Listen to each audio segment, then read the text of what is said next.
Under a silent sea, an invisible standoff began. One miscalculation, one sonar ping too long, and an entire region could ignite. It was not a missile that started this crisis, not a launch, not a strike. It began with a whisper on encrypted channels, a missing submarine, and the quiet realization that somewhere beneath the Sea of Japan, two nations were seconds from war. The story of those 49 minutes would never appear in official reports, but it would alter every patrol, every radar sweep, every order issued in the waters between Japan and the Korean Peninsula. Sea of Japan, 3:17 a.m. Moonlight over calm waters, temperature near freezing. USS Rafael Peralta, an Arleigh Burke destroyer on early morning patrol, 110 kilometers east of Wonsan. Routine presence mission, joint monitoring with Japanese maritime self-defense forces. No surface contacts, no hostile radar emissions. Then sonar picked up something. Faint mechanical rhythm, low frequency, bearing 220, not civilian, not fishing. Submarine signature, slow and shallow, Korean waters. At first, nothing unusual. North Korean subs frequently shadow US Navy vessels, but this contact moved differently. Constant heading, steady depth, deliberate silence between propulsion bursts. The sonar operator called it unnatural. Commander David Lau, Peralta's captain, ordered additional frequency sweeps. 30 seconds later, they confirmed. Double-bladed propeller, twin shaft drive. Not North Korean. Too quiet. Signature matched only one known type. Chinese, Type 095 nuclear attack submarine. But China denied operations in that area. At 3:24 a.m., U.S. 7th Fleet Command in Yokosuka confirmed no Allied submarines within 200 kilometers. The contact was unauthorized, possible joint Chinese-North Korean operation. Intelligence analysts had warned of coordination tests between the two militaries following recent missile sanctions. The destroyer went to Condition 1, acoustic silence, all lights dimmed. Helicopter crew ordered to stand by for subsurface deployment. No transmissions, only passive sensors. The contact maintained speed 6 knots, depth 180 meters, course southeast, toward open water. Commander Lau's orders, maintain shadow. No engagement unless hostile intent confirmed. The situation changed at 3:41 a.m. The unknown submarine altered course directly toward Peralta's position. Distance closing rapidly, bearing constant, a torpedo lock would be indistinguishable from standard approach. Combat system flagged, probable intercept pattern. At 3:43 a.m., sonar detected a secondary transient. Short metallic burst, then silence. Possible weapon tube flood. The bridge fell quiet. The destroyer's combat system automatically plotted a torpedo launch vector. Commander Lau, all stations, prepare countermeasures. This is not a drill. The tactical action officer initiated Nixie decoy deployment sequence. But before it could be executed, the contact vanished from sonar entirely. No noise, no wake, nothing. 3:46 a.m., 30 seconds of silence. Then from 100 meters starboard, an enormous acoustic blast. Shockwave rippled through hull plating. Systems flickered. It was not a hit. No torpedo impact, but an underwater explosion less than a kilometer away.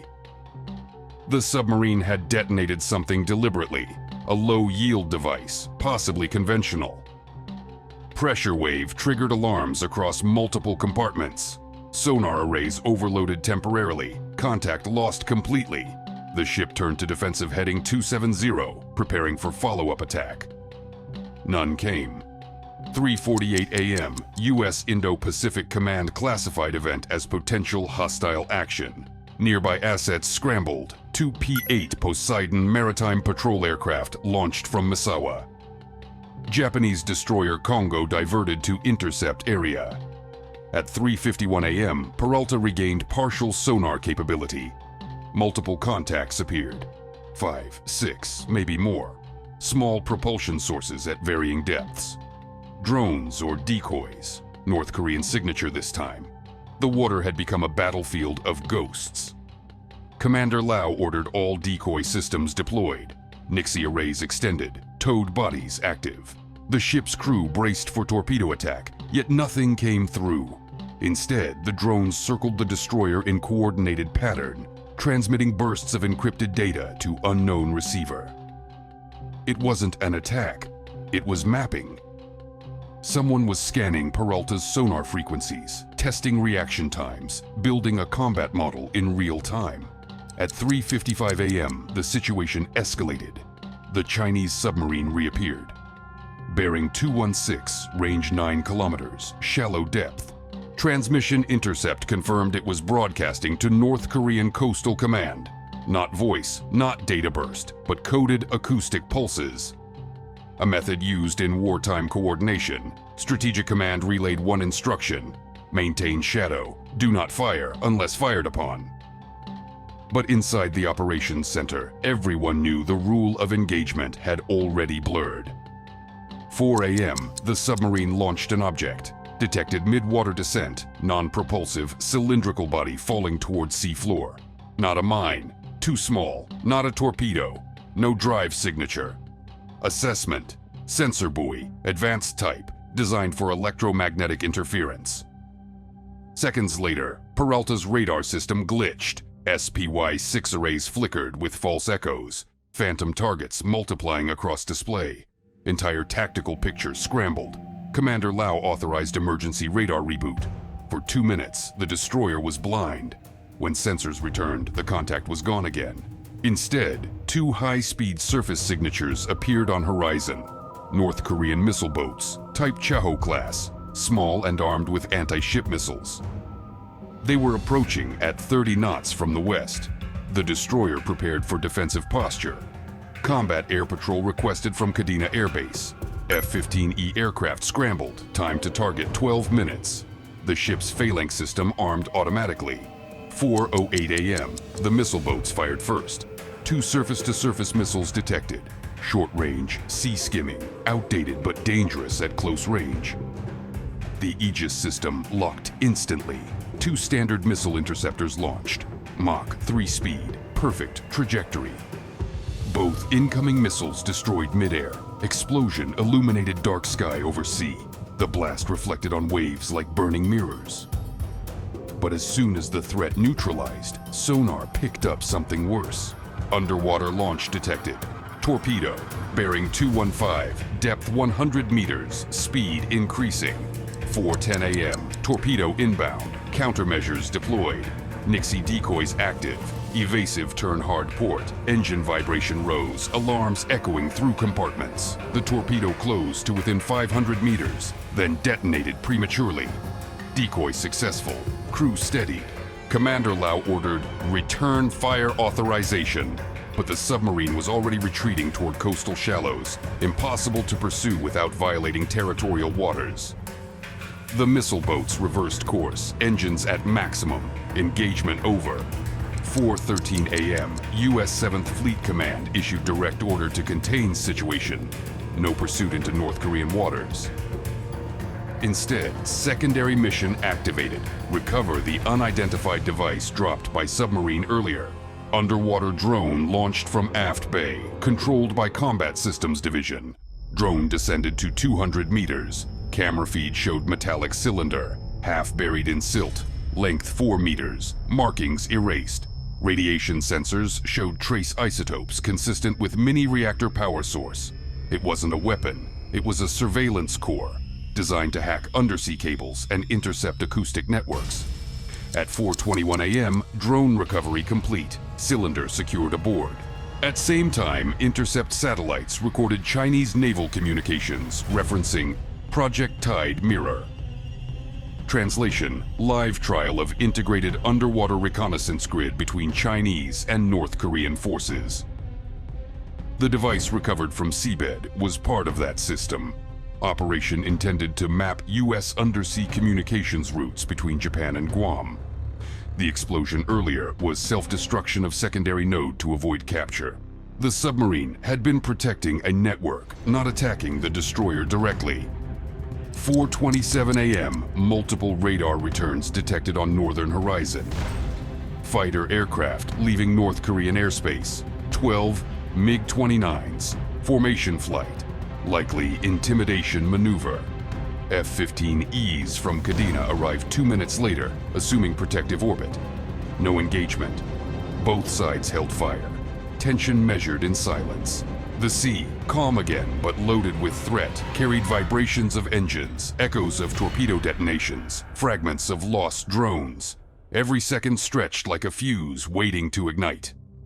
4:36 a.m., Peralta received encrypted flash message from Pacific Command. Authorization to initiate Operation Quiet Current. Objective: neutralize tide mirror grid before full activation. Strike package designated. 2 B-1B bombers from Anderson Base, each armed with long-range standoff weapons. Estimated flight time to target 1 hour 40 minutes. Meanwhile, Peralta remained in area to maintain contact tracking. Risk level high. 4:39 a.m., Chinese submarine resurfaced briefly 15 kilometers west, likely communication burst. 2 North Korean patrol boats converged on location. Intelligence intercept confirmed encrypted data uplink to Coastal Command Center near Nampo. Pacific Command approved counter-cyber action. U.S. Cyber Command initiated remote disruption via satellite link. Within seconds, Chinese transmission halted. Submarine dove again, course northwest. The grid went silent. At 4:47 a.m., B-1B strike package entered Japanese airspace under escort. Targets: 3 undersea relay hubs positioned near North Korean coast, believed to host tide mirror repeaters. Weapons: 24 JASSMER missiles. Launch coordinates transmitted via secure link from Peralta. At 4:52 a.m., bombers released payload. 24 missiles, low altitude, autonomous guidance. Flight time 10 minutes. 5:02 a.m., first detonations. Near Wonsan Harbor, underwater shockwaves erupted as missiles impacted coastal facilities. Secondary explosions followed, likely fuel storage and generator destruction. Satellite feed confirmed total communication blackout across western North Korean naval region. The tide mirror grid destroyed. Secondary explosions continued for several minutes. By 5:11 a.m., all targets neutralized. Peralta maintained station until 5:20 a.m., then received order to withdraw to open waters. No further contacts. North Korean and Chinese vessels retreated to their own zones. F-15Es continued air coverage until sunrise. At 6:02 a.m., full calm restored. No casualties reported among Allied forces. Only noise left was the hum of engines and the static of encrypted channels slowly clearing. Operation Quiet Current officially concluded at 6:08 a.m. Results: 1 hostile submarine identified, 1 sensor grid eliminated, 12 surface and air threats deterred, 0 Allied losses. Intelligence assessment: Joint Chinese-North Korean Reconnaissance Initiative halted before operational deployment. Strategic outcome: potential escalation prevented. Tactical lesson: modern warfare begins long before missiles fly. It begins in silence, beneath the waves, with machines that listen and record.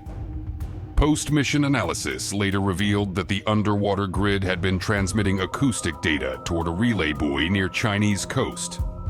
Had it gone active, it could have mapped every Allied submarine route in the Western Pacific.